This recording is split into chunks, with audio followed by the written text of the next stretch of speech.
Okay, the next section I'd like to discuss is your tax planning.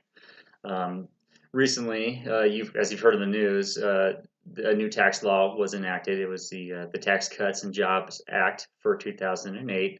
A lot of reports have been out recently about how many families were unprepared for this, and report that they've had lower refunds this year than previously. But it's important to note that refunds are just the difference between what you have withheld versus your taxable liability. So we shouldn't be as concerned with how much your refund is, but instead on how we can reduce your taxable liability. Um, as we've looked at your situation in particular, one way to do this is by creating and funding a flexible savings account. Um, right now, you're spending just under $1,100 in medical costs. Flexible savings accounts, or FSAs, allow you to pay for these costs without incurring state, federal, or FICA taxes. So basically, instead of paying medical costs out of pocket, you can use pre-tax dollars to take care of those costs, and it'll save you significant amounts by not having to pay taxes on those amounts. I know you're concerned with the use it or lose it rule, meaning that if you fund, say, an FSA for $2,000 and you only spend 1,100, you'd essentially be out the 900. That just goes away, and there's no way to claim those funds.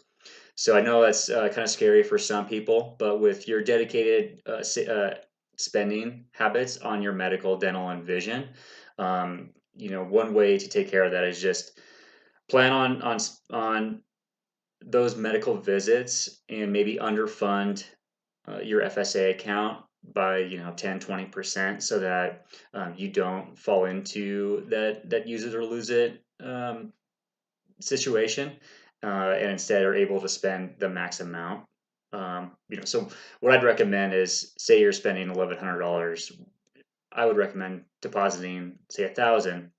You're going to get the tax savings from that $1,000, and depending on how your medical costs come in, at least you'll still be able to recognize some savings, and some will have to come out of pocket, but hopefully nothing will be lost because of that.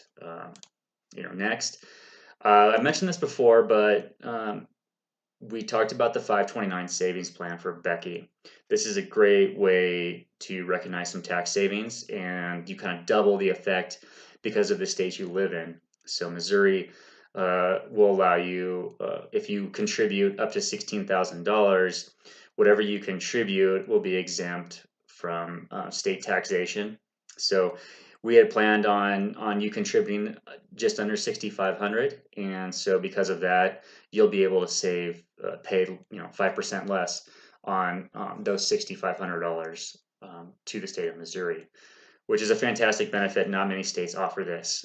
Over the 13-year period that you'll be contributing to this plan, that would save you just about $4,000. So cheers to the state of Missouri for offering that benefit. It's great.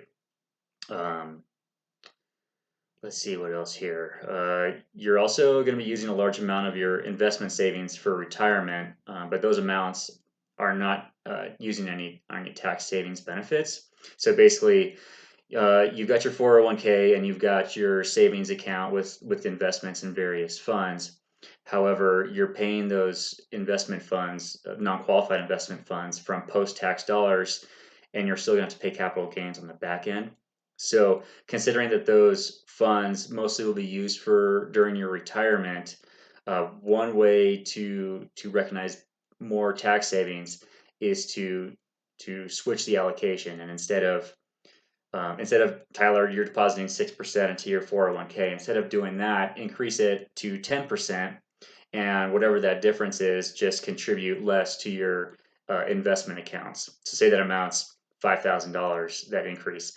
You would go to your employer, ask to raise the 401k with withholdings from 6 to 10%, and then not deposit that $5,000 into your investment accounts instead.